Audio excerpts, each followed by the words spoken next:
أعوذ بالله من الشيطان الرجيم.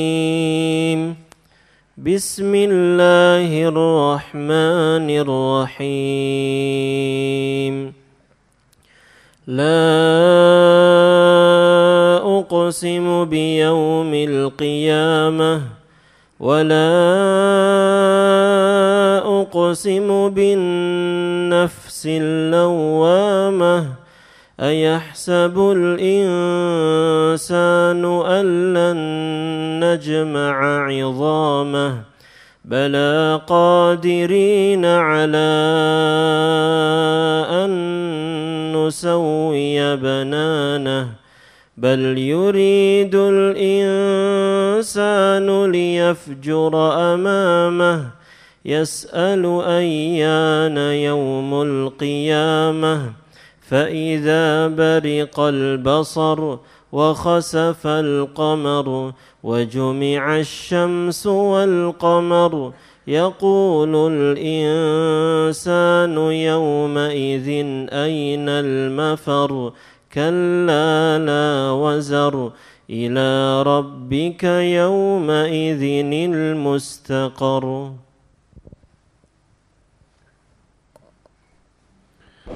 Bismillahirrahmanirrahim. Assalamualaikum warahmatullahi wabarakatuh. Alhamdulillah nahmaduhu wa nasta'inuhu wa nastaghfiruh wa na'udzu billah min shururi anfusina wa min sayyiati a'malina. May yahdihillahu fala mudilla lahu wa may yudlil fala hadiya lahu. أشهد أن لا إله إلا الله وأشهد أن محمدا عبده ورسوله لا نبي بعده أما بعد. Para jamaah sekalian, kita mulai di surat yang baru, yaitu surat yang diberi nama dengan surat Al-Qiyamah, atau disebut pula dengan nama surat La Uqsim. Tetapi nama yang lebih populer adalah surat Al-Qiyamah. Disebut dengan surat Al-Qiyamah karena penyebutannya di awal surat, yaitu La Uqsimu biyaumil qiyamah. Jadi penyebutan Al-Qiyamah di awal surat, sehingga surat ini diberi nama dengan nama Al-Qiyamah. Berkaitan dengan turun surat ini, para ulama sepakat ijma' bahwa surat ini turun di periode Makkiyah. Bahkan para ulama sepakat ini turunnya di kota Makkah malah. Ini turunnya di kota Makkah. Dan banyak pula dari para ulama yang mengatakan surat ini turun setelah turunnya surat Al-Qari'ah. Jadi Al-Qari'ah, Mal Qari'ah, wa ma adra kamal qari'ah. Setelah surat ini turun, maka surat Al-Qiyamah turun.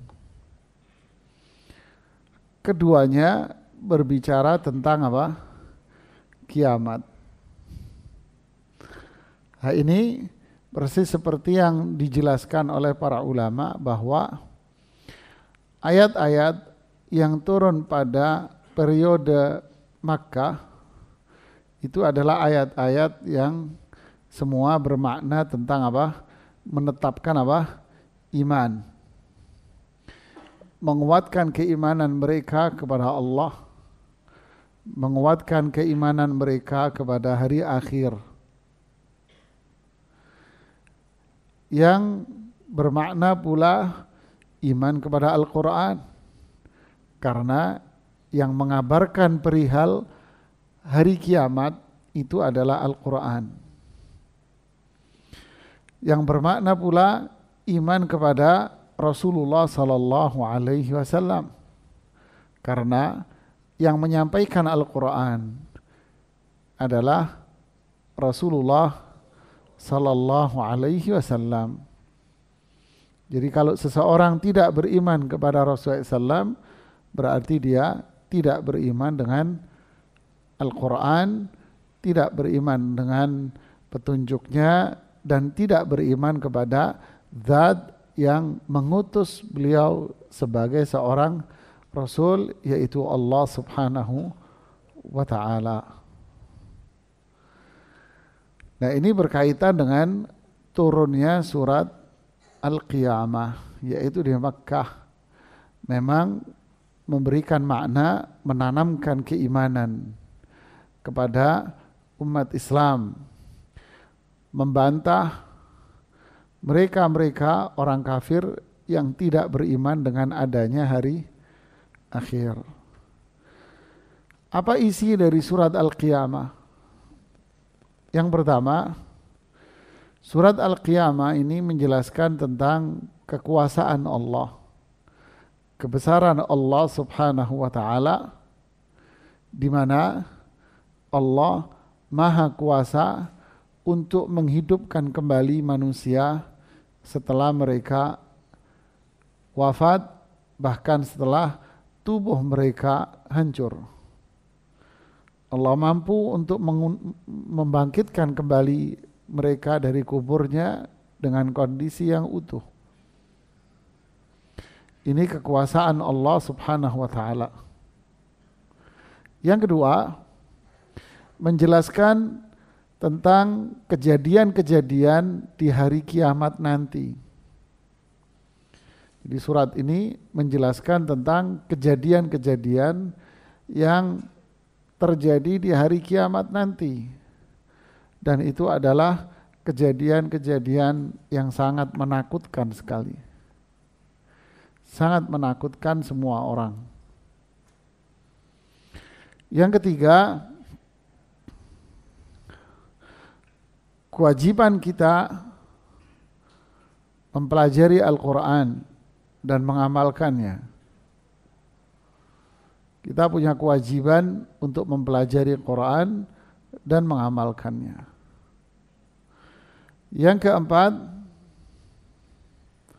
ancaman bagi mereka yang terjebak dalam kenikmatan dunia. Lalu ciri-ciri mereka yang tenggelam dalam kenikmatan dunia. Seperti apa ciri-ciri mereka? Nah, inilah kira-kira gambaran umum tentang surat Al-Qiyamah. Pada ayat yang pertama, Allah subhanahu wa ta'ala berfirman, La uqsimu biyaumil qiyamah. Maknanya adalah, aku bersumpah dengan hari kiamat.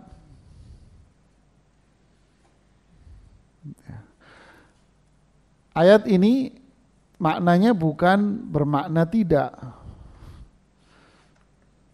Karena ada huruf la. Mungkin ada orang yang mengatakan la uqsim, berarti maknanya apa? Aku tidak bersumpah dengan hari kiamat. Bukan, salah maknanya. Maknanya adalah aku bersumpah dengan hari kiamat. Duh, kok bisa? Ya.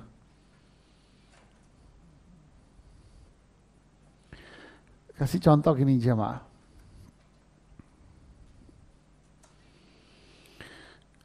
Si fulan cerita tentang sesuatu. Tadi itu ada anak muda mukulin bapak-bapak. Kurang ajar amat tuh anak muda ya. Kan? Saya jawab, tidak. bapaknya itu yang kurang ajar. Faham? Berarti tidak itu maksudnya apa? Apa? Faham nggak? Berarti tidak ini maksudnya apa? Membantah omongan dia. Berarti menetapkan apa? Menetapkan yang benar. Tuh anak muda kurang ajar ya, udah tahu orang tua digebukin umpamanya. Dijawab, tidak. Bapaknya itu yang kurang ajar umpamanya. Jadi kata-kata tidak ini membantah ucapan sebelumnya.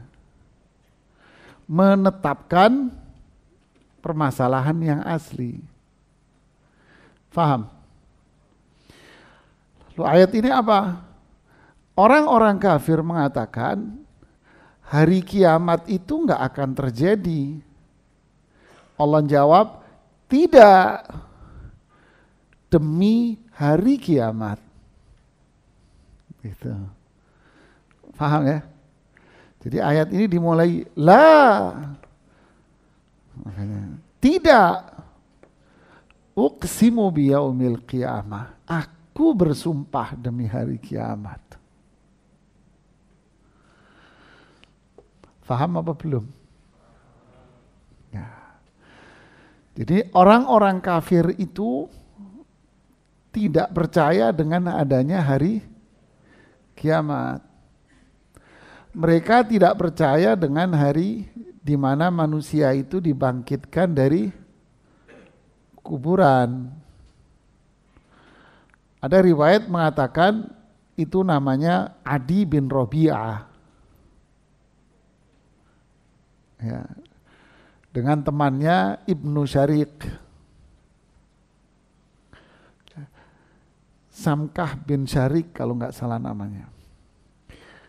Ini cerita waktu itu sebab turunnya. Jadi mereka ini nggak percaya bahwa manusia setelah meninggal tubuhnya, tulang belulangnya hancur, ya kan? Tulang belulangnya hancur semua. Dia nggak percaya. Apa iya orang yang sudah mati hancur tulang belulangnya, terus dibangkitkan kembali, dihidupkan kembali utuh? Nggak mungkin. Allah jawab, la. Artinya apa? Tidak. Artinya apa? Pernyataan itu salah. Pernyataan itu salah. Yang benar apa? Uqsimu biyaumil qiyamah. Aku bersumpah demi hari. Berarti hari kiamat apa? Ada. Nah, berarti makna ayat ini pertama. Pertama apa? Membantah mereka yang nggak percaya dengan hari. Yang kedua apa? Apa? Menetapkan, ya, menetapkan bahwa hari kiamat itu terjadi. Oke ya. Sehingga kalau dimaknai secara umum ayat ini, la uqsimu biyaumil qiyamah, maknanya apa?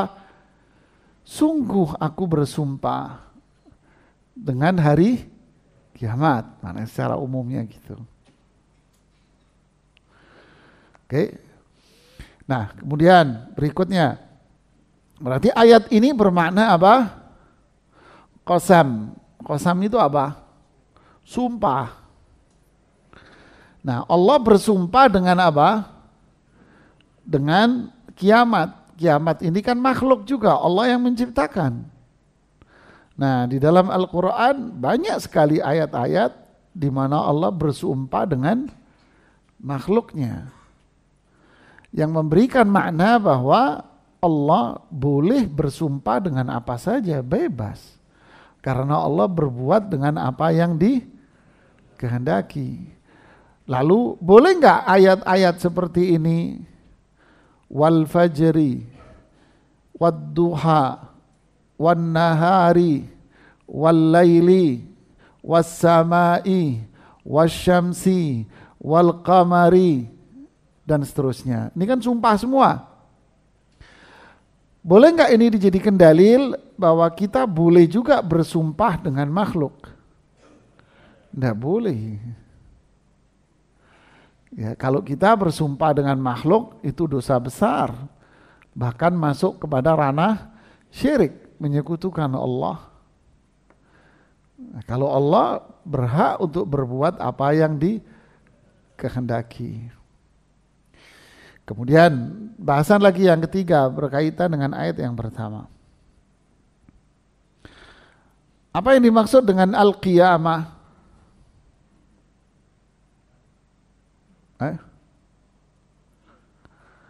Qiyamah bisa bermakna kematian. Bisa bermakna kematian. Ketika Alqamah wafat, ada yang mengatakan amma hadza faqad qamat qiyamatuhu. Adapun dia ini, yaitu Alqamah, kiamatnya sudah datang buat dia. Maksudnya apa? Kiamat apa? Wafat. Tapi jangan ngomong begini loh ya di masyarakat. Ditonjok orang ente. Ada temen ente wafat terus ente bilang udah kiamat dia. Dikebukin orang ente dari belakang. Ya, tapi secara bahasa memang makna kiamah itu apa? Kalau ditujukan kepada seseorang, maka itu maknanya adalah al-maut. Tapi makna al-qiyamah di sini tentu bukan individu, tetapi maknanya adalah yaumul ba'ats, hari di mana manusia dibangkitkan dari kuburnya. Makanya kematian itu disebut dengan apa? Kiamat kecil. Ya. Jadi maksud dari al-qiyamah di sini adalah hari kebangkitan. Hari di mana manusia akan dihidupkan kembali sama Allah. Dibangkitkan dari kuburnya. Ini maksudnya. Artinya bahwa hari kebangkitan itu pasti akan terjadi. Itu maksudnya. Hari di mana manusia itu akan wafat pasti akan terjadi. Kemudian setelah itu manusia akan dibangkitkan kembali dari kuburnya. Itu pun pasti akan terjadi. Untuk mendapatkan balasan dari apa yang telah dia perbuat. Ini makna ayat yang pertama. Ayat yang kedua, wala uqsimu bin nafsil lawwamah. Nafs ini juga sumpah. Allah sumpah dengan apa?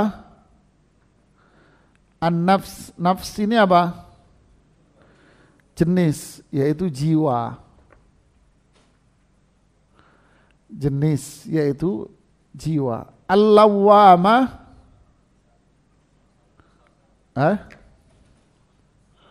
Al-lawwam. Al-la'um. Ay an-nafsu talumu,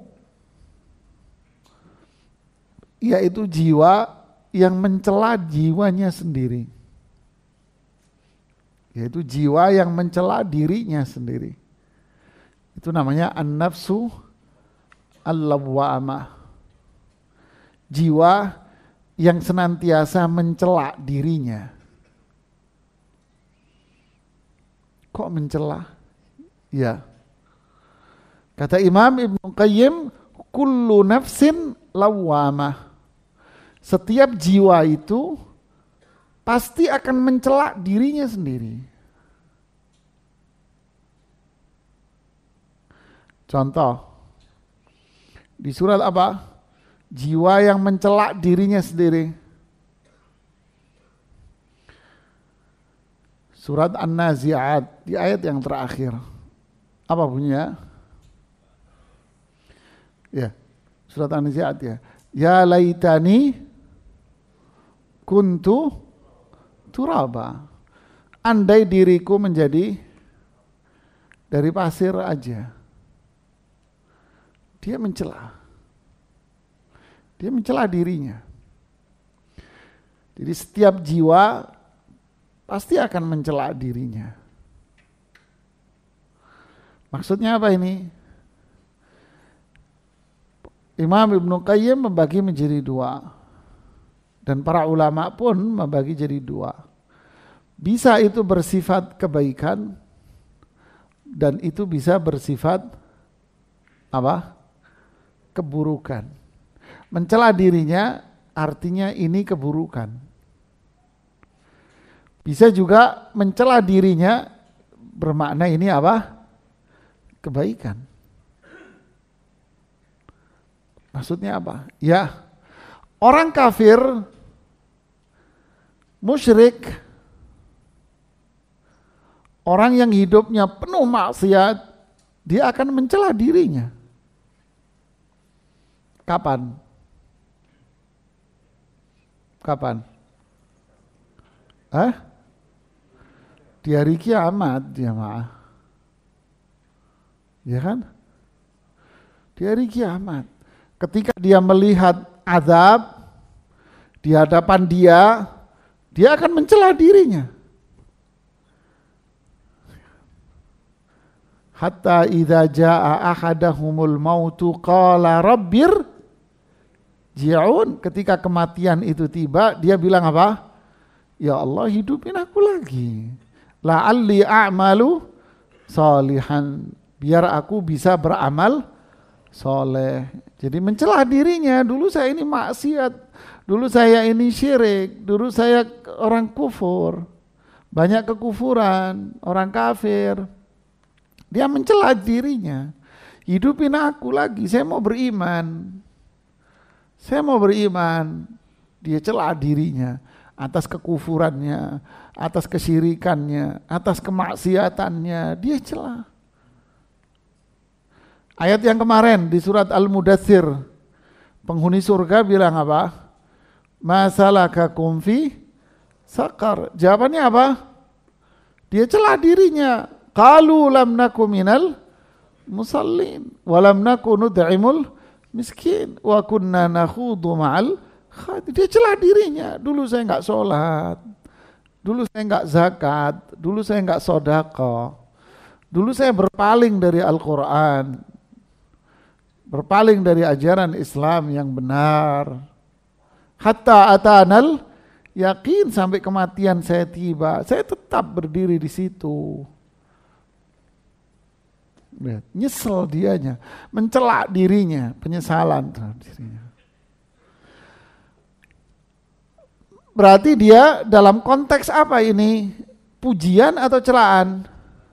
Celaan tentunya. Dia mencela dirinya berarti ini dalam konteks keburukan. Azab berarti buat Anda, sudah.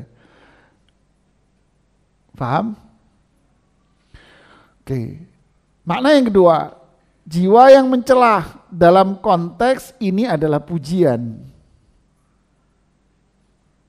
Maksudnya apa? Si fulan lulus dengan nilai cum laude. Pama. Setelah lulus dia bilang apa? Nyesel saya. Kenapa saya nggak belajar lagi? Apa maksudnya? Temennya yang lain, gila lu, udah dapat nilai istimewa masih nyesel. Iya benar, saya nyesel. Kenapa saya nggak belajar lagi? Kalau saya belajar lagi, saya akan bisa menguasai itu malah. Namanya apa ini? Celaan yang bersifat negatif atau celaan yang bersifat positif? Positif ini.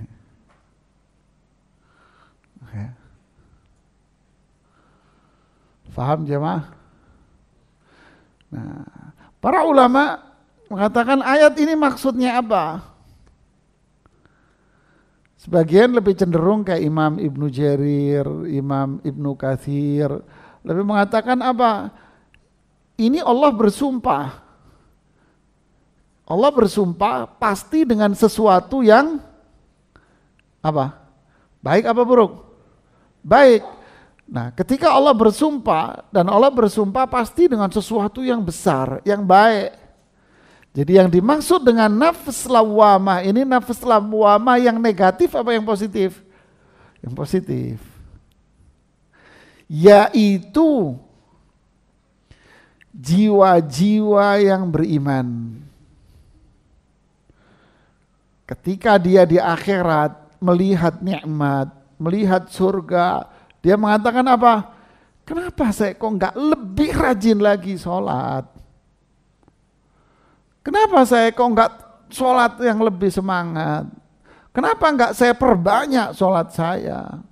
Kenapa nggak zakat saya sodako saya nggak lebih banyakin lagi? Kenapa nggak saya rajin puasa? Kenapa nggak saya melakukan ini lagi? Saya perbanyak kebaikan. Kenapa? Keburukan, kenapa enggak saya jauhin aja semua itu dosa besar. Dosa kecil kenapa enggak saya jauhin semuanya. Padahal dia sudah melihat apa? Surga. Ini positif. Seperti dalam hadis sahih, seseorang yang terbunuh sebagai syahid, lalu dia berharap apa? Ya Allah, hidupkan aku agar aku bisa syahid lagi. Ya, menyesali dirinya. Ya Allah, hidupin aku biar aku bisa syahid lagi.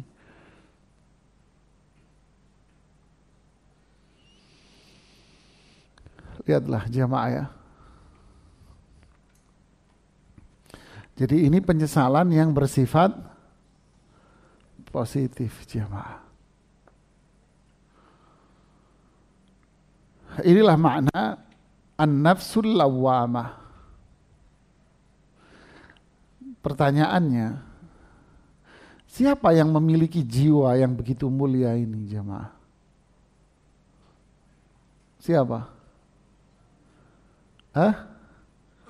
Apakah orang yang jiwanya bersih atau orang yang jiwanya setengah bersih setengah kotor? Atau malah orang yang jiwanya kotor? Orang yang jiwanya bersih. Di dunia pun dia memiliki sifat ini. Kenapa saya nggak melakukan ini? Inilah orang mulia jamaah. Kalau ada orang beriman memiliki jiwa seperti ini, kira-kira buah yang tumbuh seperti apa? Apa buahnya? Pertama, buahnya apa? Buah manis emang mangga. Buahnya apa? Apa coba sebutkan secara aktualnya? Apa? Dia akan menjadi orang yang berlomba-lomba dalam melakukan ketaatan.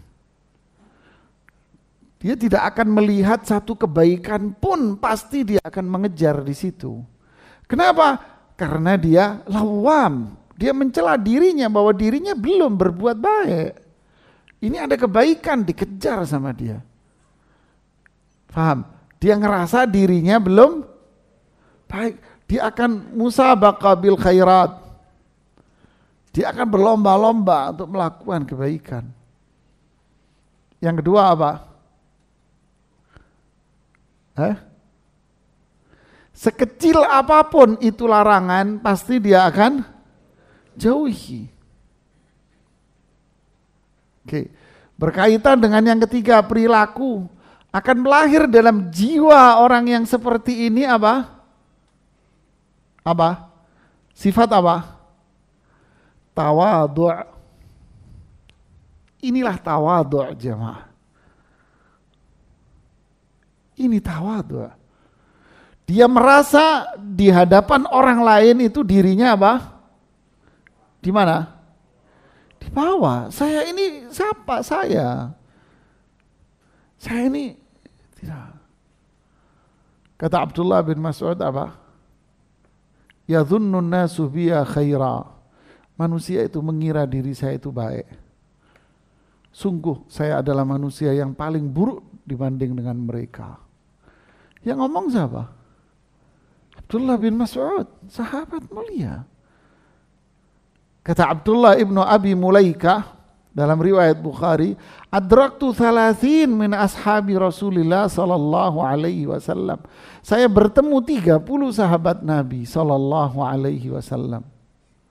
Satu pun dari mereka tidak ada yang merasa dirinya imannya mereka sudah iman malaikat Jibril dan Israfil, tidak ada. Bahkan semua menganggap dirinya orang munafik. Lihat, lawam, ngerasa dirinya apa? Belum. Saya ini nggak ada apa-apanya. Inilah sifat apa? Tawadhu'. Lawannya apa? Sombong. Terus ujub. Ya. Jadi kalau nggak sombong, ujub atau apa? Hina. Atasnya sombong, bangga diri, bawahnya apa? Hina. Yang tengah-tengahnya di mana? Tawadhu'. Kata Imam Ibnu Qayyim di Madarijus Salikin, akhlak mulia itu pasti akan berdiri di tengah, di antara kanan kiri yang negatif. Akhlak mulia itu pasti akan berdiri di tengah. Diapit kanan kirinya akhlak tercela. Tawadhu'. Di sebelahnya ada sombong dan ujub. Di sebelahnya ada apa? Hina. Kehinaan kamu. Tengah-tengahnya apa? Tawadhu'. Nah, itulah yang disebut dengan apa? Sirat mustaqim, jalannya lurus, jangan belok ke kanan atau ke kiri. Jadi inilah an-nafsul lawwamah. Subhanallah. Jadi ini jiwa orang yang beriman. Ya. Jadi kalau ada orang yang merasa dirinya sudah hebat, alhamdulillah Pak, saya sudah rajin sholat berjamaah, zakat rajin Pak setiap tahun, sedekah alhamdulillah Pak, puasa Ramadan, bahkan saya udah puasa Senin Kemis Pak, haji udah Pak sekian kali, umrah sudah sekian kali. Jadi kalau Allah mencabut nyawa saya, ridho deh Pak. Waduh, ya singkong ini. Kelas singkong bin puhung kata orang Jawa. Ini sahabat saja yang dijamin masuk surga kalau baca Quran masih menangis, masih takut diazab. Kenapa? Saya nggak tahu, saya masuk surga apa masuk neraka. Itu ungkapan mereka. Jadi inilah nafs lawwamah. Positif ini. Dan ini akan muncul ketika jiwanya bersih. Imannya bersih dari syirik, imannya bersih dari maksiat. Makanya syirik maksiat itu disebut dengan apa? Ran, kotoran. Kallabal ran, kotor. Kalau orang kotor ngerasa dirinya bersih. Tapi kalau orang bersih ngerasa dirinya bersih terus, berarti apa? Sombong. Kalau orang kotor ngerasa bersih, berarti apa? Hina. Paham jemaah? Nah, inilah namanya an-nafsul lawwamah. Kemudian yang ketiga, Ayahsabul insanu allan najma'a idhamah. Ini kembali kepada mereka yang tidak percaya dengan hari kiamat ini tadi. Apakah manusia? Berarti yang dimaksud dengan manusia ini siapa? Orang kafir. Apakah manusia? Yaitu orang kafir itu yahsab, mengira bahwa allan, kami tidak akan najma, mengumpulkan idhamah, tulang belulang mereka dia lagi. Ya. Apakah mereka ini ngira bahwa kami tidak mampu mengumpulkan tulang belulang mereka yang berserakan itu di dalam tanah? Artinya, apakah mereka mengira bahwa hari kebangkitan itu tidak ada? Maksudnya apa ini? Tidak percaya dengan hari kebangkitan. Siapa dia? Orang kafir. Ada enggak orang Islam yang enggak percaya ini? Banyak. Jangankan enggak percaya hari kiamat, Allah aja dia enggak percaya. Allah itu enggak ada. Kan begitu kan? Bahkan sayang pernyataan seorang tokoh dari Ormas Islam Nasional, kan gitu kan? Allah tidak ada. Ucapan orang yang seperti ini, saya bilang ucapan orang yang seperti ini murtad. Ya. Ini kufur jemaah. Dia nggak percaya sama Allah. Allah sebut orang yang nggak percaya dengan hari kebangkitan, dibilang apa? Kafir. Ya, banyak sekali ini orang-orang liberalis yang nggak percaya dengan hari kiamat. Dibilang cerita mitos lah, dibilang sok tahu lah, kayak pernah mati aja lah, kan macam-macam lah. Nah ini Allah mengisahkan adanya orang-orang yang tidak percaya dengan hari kebangkitan. Apa iya manusia yang tulang belulangnya sudah hancur di bawah tanah dikumpulkan kembali, dihidupkan sebagaimana manusia utuh?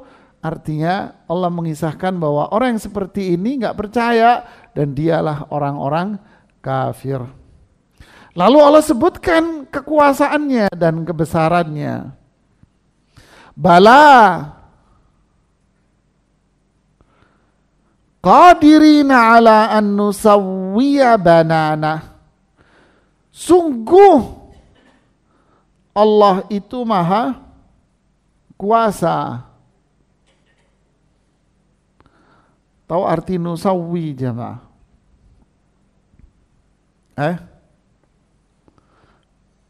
Tahu artinya nusawwi? Kalau sholat apa? Sawwu sufufakum. Apa artinya? Sawwa yusawwi. Kalimat perintahnya sawwu. Sawwi satu, kalau banyak sawwu. Berarti apa artinya? Sawwi apa? Luruskan. Sawwi sufufakum, luruskan sof, lurus. Berarti nusawwi, berarti apa artinya? Kami, nu pakai nun, nahnu, berarti artinya apa? Kami yaitu Allah, nusawwi apa? Meluruskan. Banana, tahu banan? Banan itu artinya asabi'. Apa asabi'? Ini jemaah. Jari jemari. Kami meluruskan jari jemari. Apa fahamnya? Apakah di dunia jari kita ini lurus? Lurus apa tidak jemaah? Lurus? Lurus Pak jari Bapak. Takut saya Pak kalau jari Bapak lurus. Ya kan? Apakah jari kita ini sama apa beda? Beda. Lurus apa tidak? Tidak. Jangankan menyusun tulang-tulang kamu kembali, jarimu tak lurusin bisa, kata Allah. Seakan-akan Allah mengatakan demikian. Jangankan mengembalikan tulang-tulang itu seperti semula, ya. Mengembalikan tulang-tulang kecil yang rumit pun saya akan kembalikan seperti semula. Bahkan Allah mampu untuk menjadikan lebih rumit lagi. Apa itu? Dikembalikan jari-jari kita, diluruskan jari kita sama Allah, dibikin lurus. Seperti apa? Seperti ini, jari kita dibikin seperti telapak tangan ini. Allah bisa dibikin nempel dan rata deh, kayak begini. Allah mampu. Jangankan dikembaliin, bikin lurus bisa. Yang lebih detail, yang lebih rumit, Allah mampu untuk mengembalikannya. Jadi ini ingin memberikan apa? Penekanan bahwa Allah itu maha kuasa. Jangankan nyusun tubuh manusia yang hancur, yang lebih rumit dari itu Allah mampu. Ya, menjadikan jari-jari ini rata pun Allah bisa.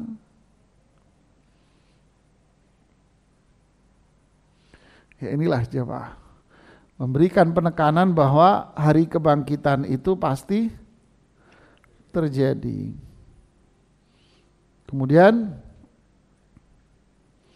selanjutnya Allah berfirman apa? Bal yuridul insanu liyafjura amamah. Sebetulnya mereka-mereka yang mempertanyakan, bahasa halusnya gitu. Orang-orang kafir yang mempertanyakan tentang hari kiamat. Pada hakikatnya mereka ini apa sih? Pada hakikatnya kan mereka apa?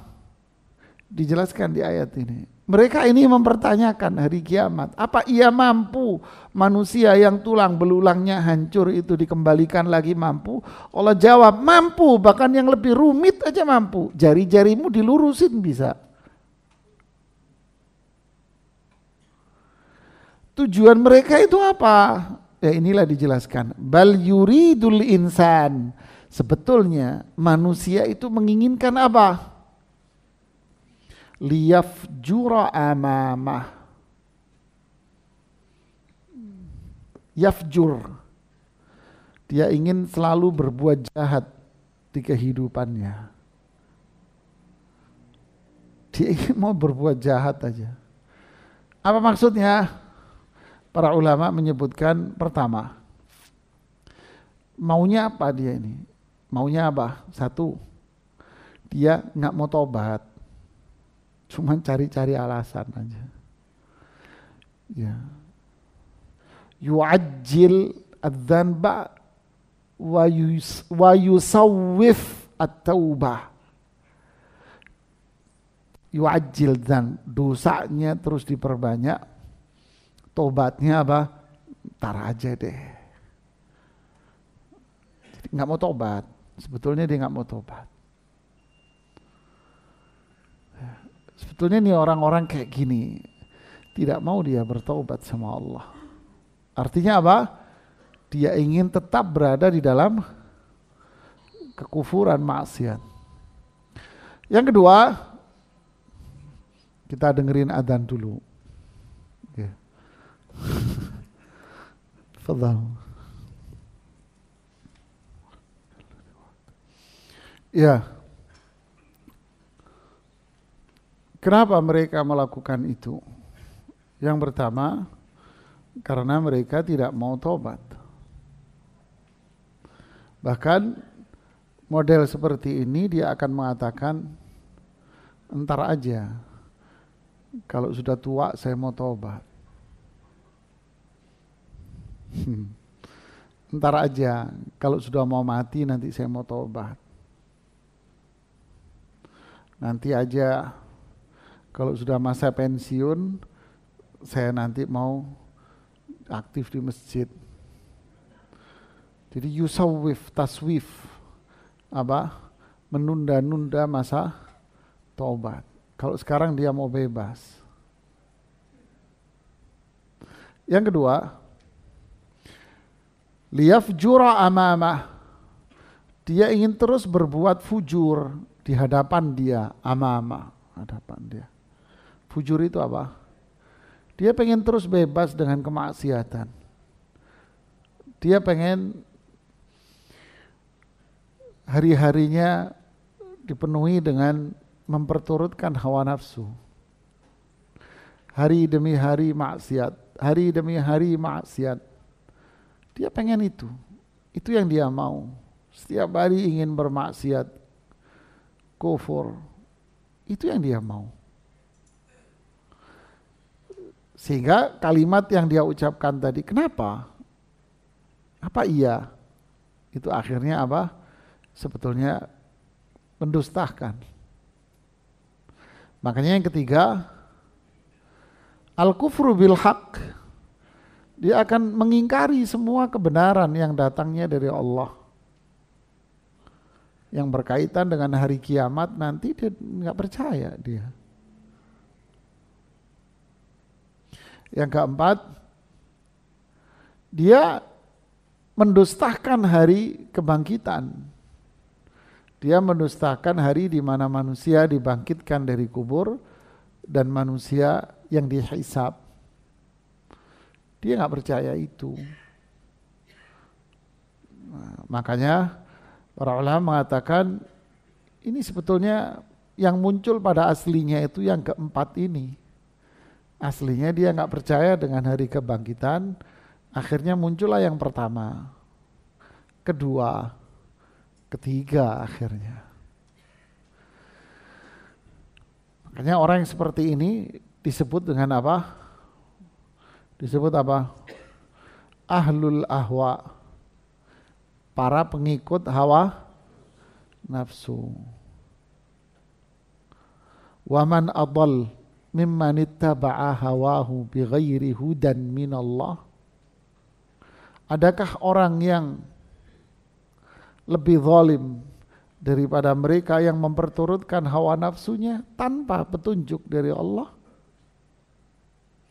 Makanya disebut dengan al-hawa. Apa itu hawa?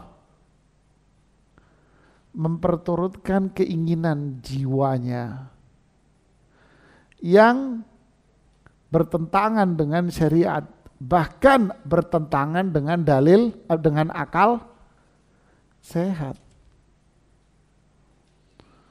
Lihat jemaah, dia kufur dengan kebenaran.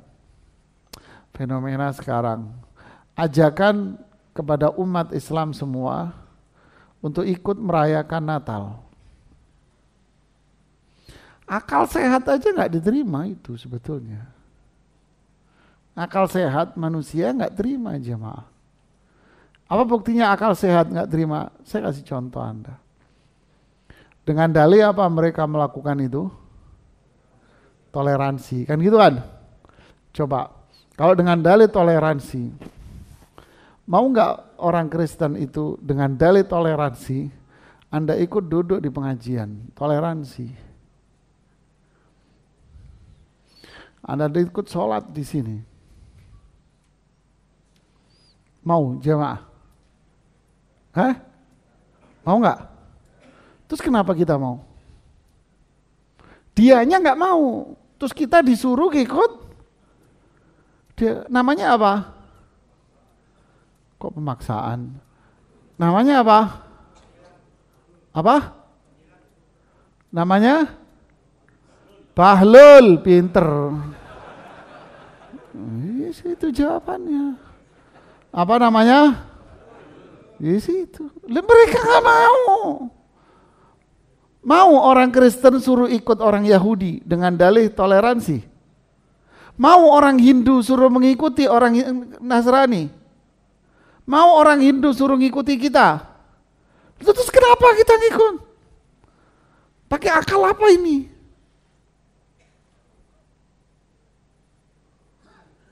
Pakai akal apa?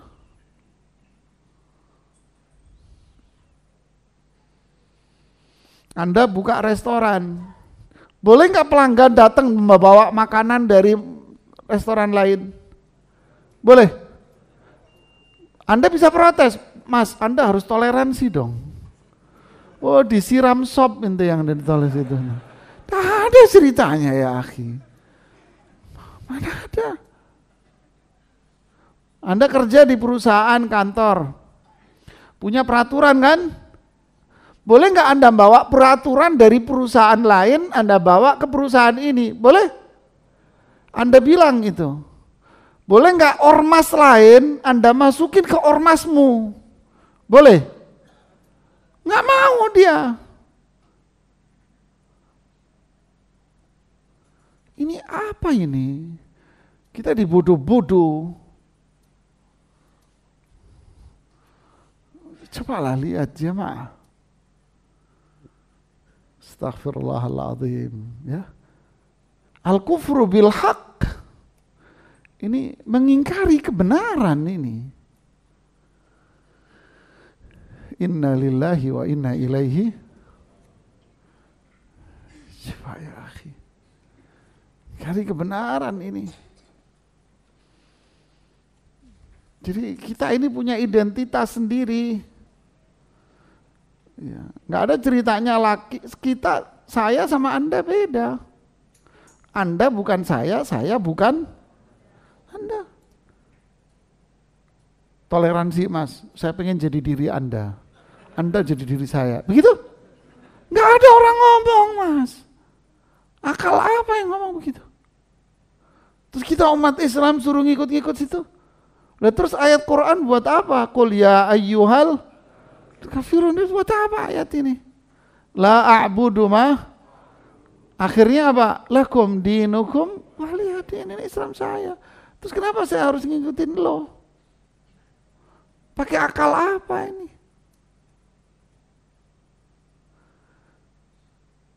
Fahamilah, sadarilah, wahai orang waras.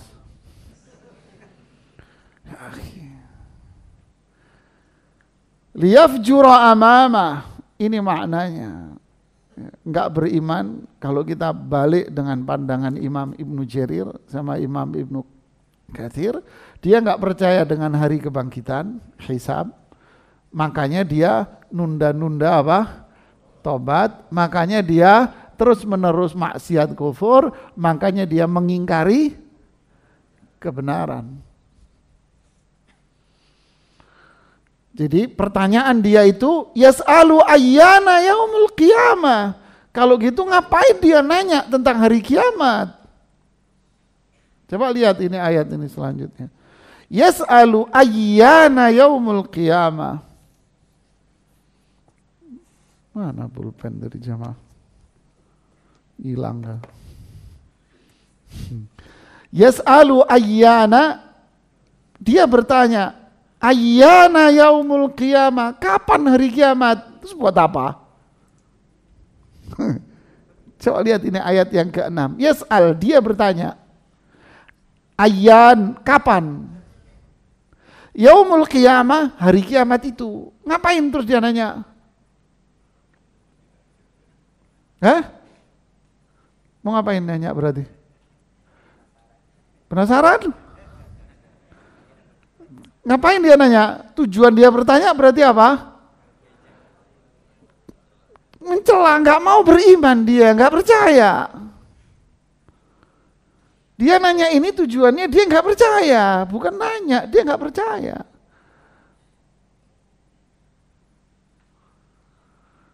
Ini orang nggak percaya. Ayyana yaumul qiyamah, dia nggak percaya hari kiamat. Nah inilah dari ayat pertama sampai ayat ke-6 Allah menjelaskan di sini apa? Hari kiamat itu pasti terjadi. Yaitu hari mulai manusia itu wafat sampai manusia dibangkitkan kembali oleh Allah dari kuburnya dalam kondisi hidup. Untuk menerima balasan dari apa yang telah dia perbuat. Kiamat.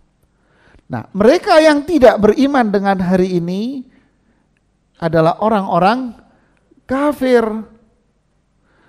di mana dia tidak akan tobat.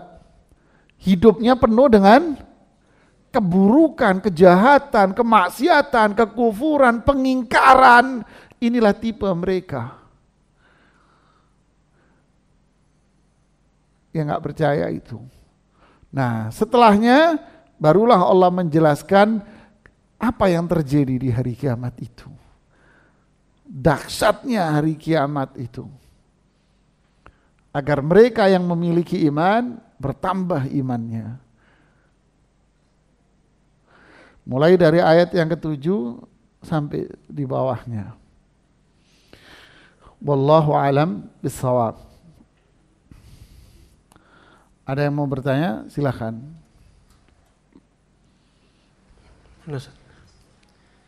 Assalamualaikum Ustaz. Izin bertanya Ustaz. Kok antum yang nanya? Nggak keliru Ustaz.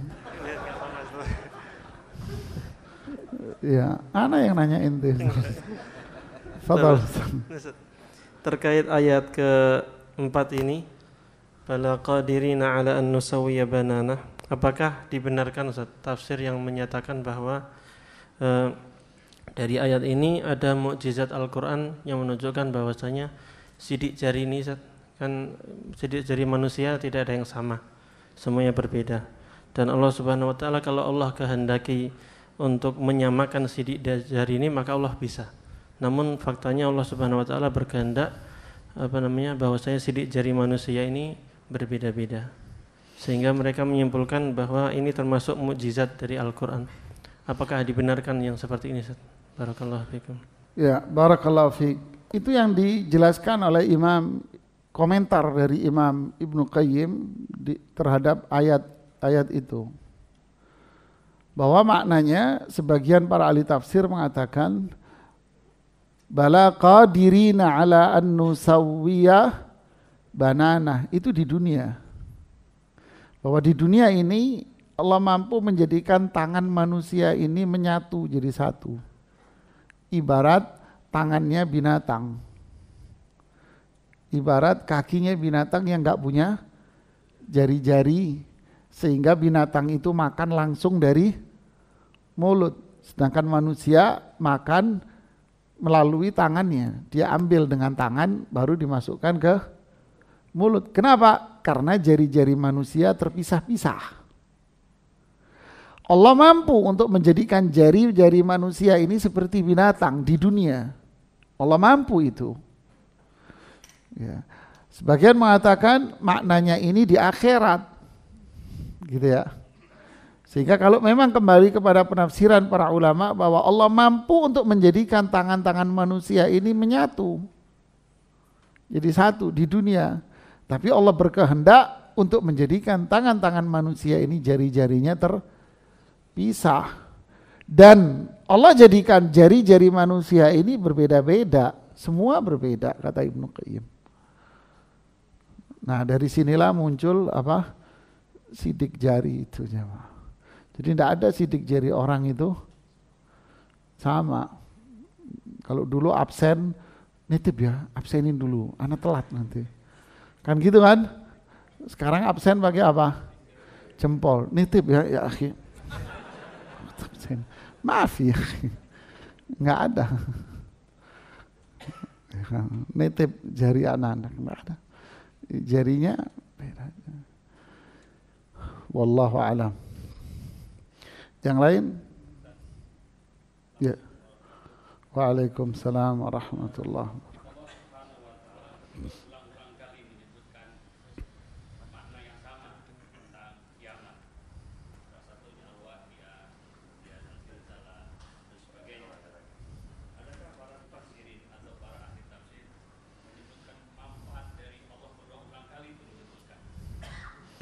Ya, Allah menyebutkan berulang-ulang kali kata yang sama, yaitu hari kiamat.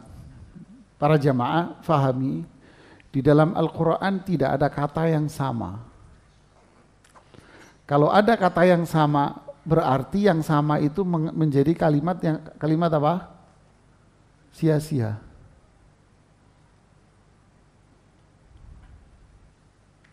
Ya kan?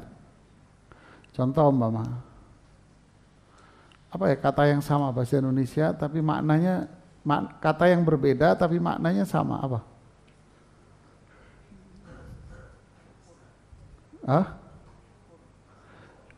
Sinonim, ya kan?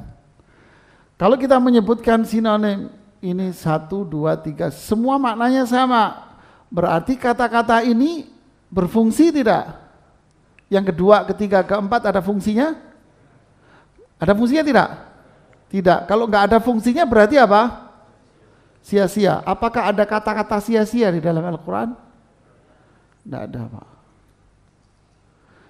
Ya itulah kalau kita bicara hukum, kata yang keluar dari mulut kita itu hati-hati. Kalimat yang keluar dari mulut itu hati-hati, Pak. Kenapa? Ada konsekuensi makna. Ya, makanya Ustadz kalau habis ceramah lapar perutnya jemaah, jemaah. Maksudnya apa? Ininya dikuras dia, ngomongnya dipikir, ini kata-kata salah apa enggak, kata-katanya begitu jemaah. Jadi kalau kita nggak paham, dianggap banyak kata-kata di Al-Quran sama, nggak ada yang sama, mubadzir berarti, sia-sia dong. Ya. Oke, itu yang pertama. Yang kedua, di dalam Al-Quran disebutkan tentang hari kiamat dengan beberapa nama. Nah, inilah redaksi yang pas. Di dalam Al-Quran disebutkan tentang hari kiamat dengan beberapa redaksi. Apakah itu sama? Beda. Walaupun endingnya, goalnya sama, tetapi itu berbeda-beda. Kenapa? Jawaban pertama, ta'addudul ibarat tadullu ala izamil makna. Kaedahnya, banyaknya kata yang disebutkan menunjukkan bahwa perkara itu adalah sesuatu yang besar. Nih, satu. Disebutkan bolak-balik menunjukkan bahwa ini adalah bukan suatu hal yang sepele tapi yang besar ini, jemaah. 1, 2. Penyebutan hari kiamat dengan redaksi yang berbeda-beda itu menunjukkan akan kondisi di hari kiamat yang berbeda-beda. Qiyamah berasal dari kata qama yaqumu, yang artinya apa?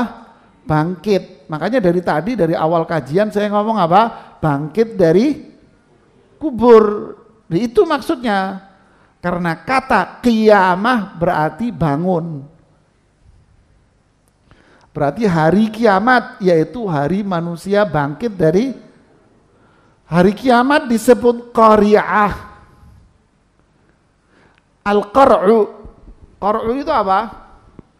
Suara yang keras yang memekakkan telinga, yang bisa jadi telinga kita ini pecah karena suara yang begitu kerasnya. Maksudnya apa? Kiamat yang menunjukkan bahwa ketika hari kiamat itu terjadi, akan terjadi sebuah suara-suara yang begitu keras sekali yang menjadikan gendang telinga manusia tidak akan mampu menahannya.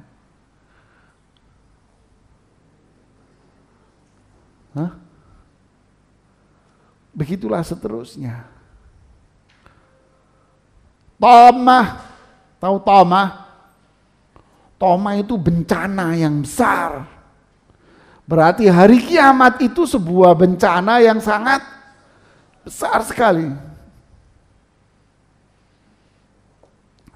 Begitulah seterusnya, Pak. Jadi nama-nama ini menunjukkan apa?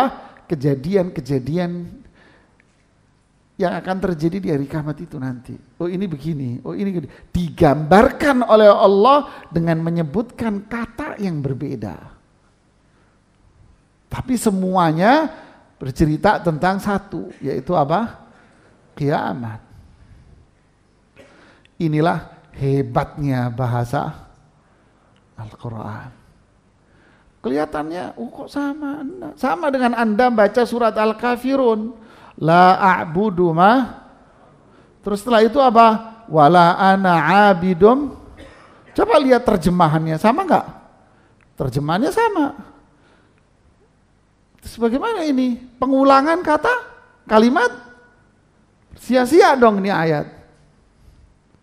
Tidak, maknanya ini berbeda dengan makna yang sama dengan satunya. Wala antum abiduna ma. Coba yang berikutnya. Sama persis kalimatnya. Wala antum abiduna ma. Sama persis kalimatnya. Apakah ini maknanya sama? Sia-sia dong. Tidak ada yang sia-sia dalam Al-Quran. Berarti ini memiliki makna, yang itu memiliki makna yang berbeda. Fahami itu jamaah. Ya, ini sangat penting. Biar kita tidak dikelabui oleh mereka-mereka. Di Al-Quran ini banyak redaksi yang sama, yang menunjukkan bahwa kalimat Al-Quran ini dipenuhi dengan kata-kata yang enggak penting. Bisa jadi kan orang ngomong begitu kan? Hati-hati. Ya. Ada lagi? Oh. Sebentar. Ini pelit ini Bu, 1 lembar Mas dikasih Mas. Semoga Ustadz dan keluarga selalu berada dalam lindungan Allah. Amin. Semoga kita semua dilindungi Allah Subhanahu wa taala. Bagaimana menyikapi pertanyaan seperti ini? Allah yang menciptakan semua yang ada di langit dan bumi. Lalu siapa yang menciptakan Allah? Ini pertanyaan ini muncul bukan dari manusia. Siapa yang memunculkan pertanyaan ini? Setan. Jadi kalau terbersit di benak Anda ada pertanyaan ini, Rasulullah SAW bilang apa? Qul a'udzu billahi minasyaitonir rajim. Ini hadis. Idza balagha, kalau pertanyaan itu sampai pada satu tingkat pertanyaan di benak Anda, kata Rasulullah SAW, man khalaqallah, siapa yang menciptakan Allah, maka ucapkanlah a'udzu billahi minasyaitonir rajim. Gituin jamaah. Sono pergi lu. Dijawab enggak berarti? Jangan dijawab jamaah. Jawabannya apa? A'udzu billahi minasyaitonir rajim. Itu jawabannya. Karena ini bukan manusia yang nanya. Tujuannya apa memunculkan pertanyaan ini? Tujuannya agar kita tidak percaya sama Allah. Hati-hati itu. Ya. Oke, pertanyaan berikutnya. Assalamualaikum Ustadz. Waalaikumsalam. Jadi akhir-akhir ini kan banyak Ustadz juga yang suka dia ceramah mengenai tanda-tanda akhir zaman. Maksud Ana kan banyak juga yang nggak benar. Jadi Ana cuma mau tanya kira-kira buku rujukan apa yang sebaiknya kita udah pegang. Kan banyak juga ustaz-ustaz seperti itu yang bawain hadis-hadis yang doif bahkan maudhu. Itu aja Ustaz. Ya, bicara tentang hari kiamat itu, hari akhir itu penting. Karena itu bagian dari iman kepada hari akhir.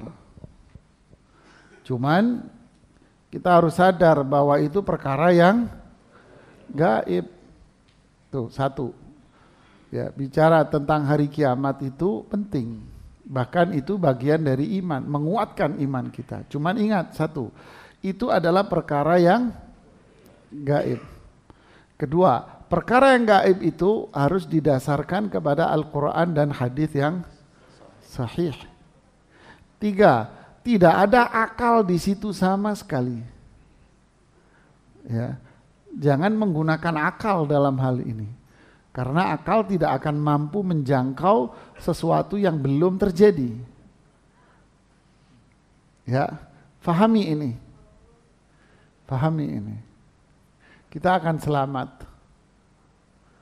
Banyak orang menjadikan bahasan tentang hari kiamat, hari akhir ini akhirnya menjadi alat untuk popularitas dia. Ya, ini bahaya. Lalu baca buku-buku yang sudah jelas dari kalangan para ulama salaf. Imam Ibnu Katsir punya buku khusus bicara tentang hari kiamat. Imam Ibnu Rajab punya. Imam Qurtubi juga punya tentang hari kiamat. Ya. Imam Qurtubi malah bagus penjelasannya, detail. Ya, kalau mau selamat ya baca dari buku-buku para ulama dahulu. Dan alhamdulillah sudah banyak diterjemahkan. Tulisan Ibnu Katsir ada. Cari di toko buku bukunya Ibnu Katsir tentang hari akhir. Ada. Tulisannya susunan Imam Qurtubi tentang hari akhir. Ada. Ya. Dibahas di sana. Itu lebih selamat bagi kita ya daripada membaca ya, kan kontemporer juga ada ya, tapi berhati-hatilah dari mereka-mereka yang akhirnya membuat label tentang dirinya sebagai Ustadz akhir zaman. Emang nggak ada bahasan lain tuh Anda kok namanya Ustadz akhir zaman ya, tema yang lain aja sampai asap di Kepulauan Riau dianggap tanda hari kiamat. Ayah, wah ini orang. Asap di Riau dibilang tanda hari kiamat lah. Terus pengangkatan putra mahkota Arab Saudi dianggap tanda kiamat. Ini bangun tidur siang atau menggigau atau apa nih orang ya. Kalau mau jualan aja ya akhi. Tapi jangan jualan agama begini. Inna lillahi wa inna ilaihi raji'un. Ya, ada lagi? Ya. Waalaikumsalam warahmatullahi.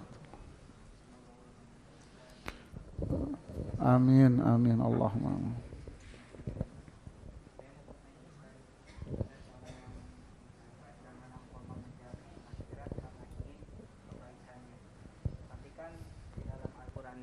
Rasul itu Allah dan Nabi itu mengatakan jika kalian mengerjakan amal soleh dan menjauhi larangannya Allah akan memberikan surga dan kebaikannya. Bagaimana itu tanggapan kita sebagai muslim yang bertanya seperti itu Ustaz? Barakallahu fiik. Coba lihat, jangan mengejar akhirat tapi berbuat kebaikanlah, nanti Allah akan kasih surga gitu. Bener nggak ungkapan ini jemaah? Ini ngomong kayak orang bangun tidur, ngomong yang menggigau, ngelantur ngomong. Antara kalimat pertama dengan kalimat terakhir sinkron tidak? Tidak sinkron. Muncul dari siapa? Orang sufi. Ya kan? Kalau sufi jangan ngejar, jangan. Kalau orang beramal itu jangan berharap surga. Tapi Anda harus ikhlas. Tuh kan kontradiksi. Berarti kalau ngomong tidak paham. Ya kan? Terus lagi. Dia ini berarti nggak paham Quran. Tidak paham hadis. Nggak menelaah itu. Karena memang dia orang sufi, mana mau dia belajar tafsir, belajar hadis, mana mau. Yang dia mau apa? Menunggu wangsit. Zikir sekian ribu kali, baca ini sekian ribu kali, di jam sekian, khususnya tanggal sekian, di tempat ini, nanti dapat apa? Wangsit. Maunya itu, duduk, ngaji, belajar tafsir, belajar hadis, akid, mana mau dia. Semua berdasarkan apa? Perasaan. Yang disebut dengan kasyaf. Nah, hanya kontradiksi.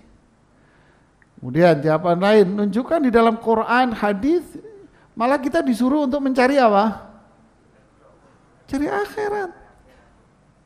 Kita disuruh mencari akhirat. Bahkan kita disuruh untuk apa? Meniatkan amalan kita untuk akhirat. Malah kita disuruh untuk meminta apa? Surga. Idza sa'altumullaha fas'alul firdaus la'la.